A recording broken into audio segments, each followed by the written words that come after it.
everything changes. La Stervini e l'Eurobet che sembra ricominciare tutto un tratto a crederci, Carboni dentro, arriva Angelè! Col mancino al volo Angelè, di mezza le distanze, l'avevamo detto, l'Eurobet Palermo non può essere mai dato per morto.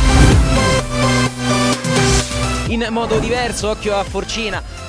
Ti rubo il microfono perché Forcina è entrato in possesso della palla e il numero 23 scarica in rete il proprio destro, violentissimo, imparabile per Rossi. 1-0 del Cotton Club. Midulla chiama il movimento del compagno, non arriva. Dentro per Roberti, Midulla con il mancino, Midulla! Che gol strepitoso del numero 7, subito ripristinata la parità. 7 minuti, 40 secondi, 1 pari alla Stella Azzurra. Però si allunga il pallone e recupera la difesa della Ragnatela, che adesso può ripartire con questo contropiede 4 contro 4. Attenzione perché Moretti fa salire sulla destra un compagno, poi arriva questo tiro, una conclusione straordinaria di Morezzi. 3-2, torna in vantaggio la Ragnatela con Morezzi.